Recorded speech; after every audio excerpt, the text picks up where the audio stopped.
السلام علیکم ناظرین، ہمارے یوٹیوب چینل کرامت بزرگان دین میں آپ کا خیر مقدم ہے۔ امید ہے آپ سبھی لوگ بخیریت و عافیت سے ہوں گے۔ آج کے اس ویڈیو میں ہم اپنے پہلے خلیفہ حضرت ابوبکر صدیق رضی اللہ تعالیٰ عنہ کی علم و کرامات کے حصہ دوم کو سنیں گے۔ بنا اسکپ کے آخر تک پورے ویڈیو میں بنے رہیں اور ڈھیروں ثواب کے حقدار بنیں انشاءاللہ۔ اس طرح کی مزید معلوماتی ویڈیو کے لیے ہمارے اس چینل کو سبسکرائب کریں، لائک کریں اور اپنے دوست احباب اور خاص طور پہ اپنے بچوں کے ساتھ زیادہ سے زیادہ شیئر کریں۔ اگلی کرامت ہے حضرت ابوبکر صدیق رضی اللہ تعالیٰ عنہ کی مدفن کے بارے میں غیبی آواز۔ حضرت عائشہ صدیقہ رضی اللہ تعالیٰ عنہ فرماتی ہیں کہ امیر المومنین حضرت ابوبکر صدیق رضی اللہ تعالیٰ عنہ کے وصال کے بعد صحابہ اکرام رضی اللہ تعالیٰ عنہم میں اختلاف پیدا ہو گیا کہ آپ کو کہاں دفن کیا جائے۔ بعض لوگوں نے کہا ان کو شہدائے کرام کے قبرستان میں دفن کرنا چاہیے، اور بعض حضرات چاہتے تھے کہ آپ کے قبر شریف جنت البقیع میں بنائی جائے، لیکن میری دلی خواہش یہی تھی کہ آپ اسی حجرے میں سپرد خاک کیے جائیں جس میں حضور اکرم صلی اللہ علیہ وسلم کی قبر منور ہے۔ یہ گفتگو ہو ہی رہی تھی کہ اچانک مجھ پر نیند کا غلبہ طاری ہو گیا، اور خواب میں یہ آواز میں نے سنی کہ کوئی کہنے والا یہ کہہ رہا ہے، ضم الحبیبہ الی الحبیب، یعنی حبیب کو حبیب سے ملا دو۔ خواب سے بیدار ہو کر میں نے لوگوں سے اس آواز کا ذکر کیا تو بہت سے لوگوں نے کہا یہ آواز ہم لوگوں نے بھی سنی ہے، اور مسجد نبوی علیہ صاحبات الصلاۃ والسلام کے اندر بہت سے لوگوں کے کانوں میں یہ آواز آئی ہے۔ اس کے بعد تمام صحابہ اکرام رضی اللہ تعالیٰ عنہم کا اس بات پر اتفاق ہو گیا کہ آپ کے قبر اطہر روضہ منورہ کے اندر بنائی جائے۔ اس طرح آپ حضور اکرم صلی اللہ علیہ وسلم کے پہلو اقدس میں مدفون ہو کر اپنے حبیب صلی اللہ علیہ وسلم کے قرب خاص سے سرفراز ہو گئے۔ اگلی کرامت ہے دشمن خنزیر بن گئے، یعنی حضرت ابوبکر صدیق رضی اللہ تعالیٰ عنہ کے دشمن جو ہے وہ خنزیر اور بندر بن گئے۔ حضرت امام مستغفری رحمۃ اللہ علیہ نے سقاطے سے نقل کیا ہے کہ ہم لوگ 3 آدمی ایک ساتھ یمن جا رہے تھے۔ ہمارا ایک ساتھی جو کوفی تھا وہ حضرت ابوبکر صدیق و حضرت عمر رضی اللہ تعالیٰ عنہ کی شان میں بدزبانی کر رہا تھا۔ ہم لوگ اس کو بار بار منع کرتے تھے مگر وہ اپنی اس حرکت سے باز نہیں آتا تھا۔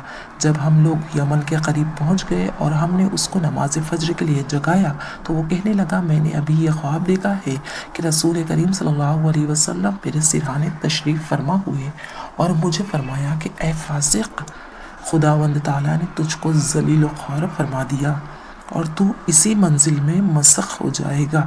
اس کے بعد فوراً ہی اس کے دونوں ہاتھ بندر جیسے ہو گئے اور تھوڑی دیر میں اس کی صورت بالکل ہی بندر جیسی ہو گئی۔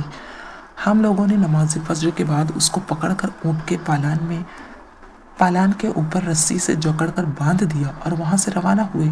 غروب آفتاب کے وقت جب ہم ایک جنگل میں پہنچے تو چند بندر وہاں جمع تھے۔ جب اس نے بندروں کے غول کو دیکھا تو رسی تڑوا کر یہ اونٹ کے پالان سے کود پڑا اور بندروں کے غول میں شامل ہو گیا۔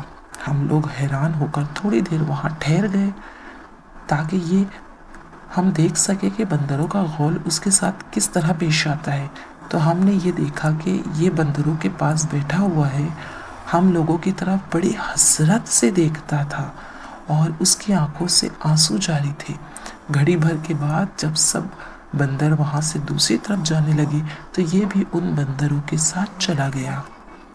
اسی طرح حضرت امام مستغفری رحمۃ اللہ تعالیٰ علیہ نے ایک مرد صالح سے نقل کیا ہے کہ کوفہ کا ایک شخص جو حضرات ابوبکر و عمر رضی اللہ تعالیٰ عنہ کو برا بھلا کہا کرتا تھا، ہر چند ہم لوگوں نے اس کو منع کیا مگر وہ اپنی ضد پر اڑا رہا۔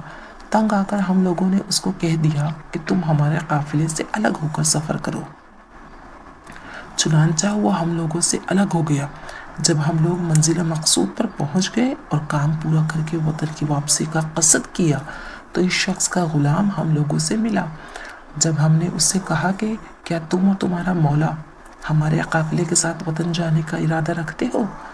یہ سن کر غلام نے کہا میرے مولا کا حال تو بہت ہی برا ہے، ذرا آپ لوگ میرے ساتھ چل کر اس کا حال دیکھ لیجئے۔ ہم غلام کے ساتھ ایک مکان میں پہنچے۔ وہ شخص اداس ہو کر ہم لوگوں سے کہنے لگا مجھ پر تو بڑی افتاد پڑ گئی۔ پھر اس نے اپنی آستین سے دونوں ہاتھوں کو نکال کر دکھایا تو ہم لوگ یہ دیکھ کر حیران رہ گئے کہ اس کے دونوں ہاتھ خنزیر کے ہاتھوں کی طرح ہو گئے تھے۔ آخر ہم لوگوں نے اس پر ترس کھا کر اپنے قافلے میں شامل کر لیا، لیکن دوران سفر ایک جگہ چند خنزیروں کا ایک جھنڈ نظر آیا اور یہ شخص بالکل ہی ناگہاں مسخ ہو کر آدمی سے خنزیر بن گیا اور خنزیروں کے ساتھ مل کر دوڑنے بھاگنے لگا۔ مجبوراً ہم لوگ اس کے غلام اور سامان کو اپنے ساتھ کوفہ تک لائے۔ اگلی کرامت کے بارے میں بتایا گیا ہے کہ شیخین کا دشمن کتا بن گیا ہے۔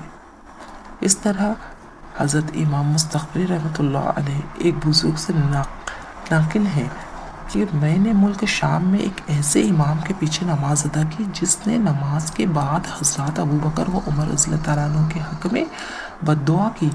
جب دوسرے سال میں نے اسی مسجد میں نماز پڑھی تو نماز کے بعد امام نے حضرات ابوبکر و عمر رضی اللہ تعالیٰ عنہ کے حق میں بہترین دعا مانگی۔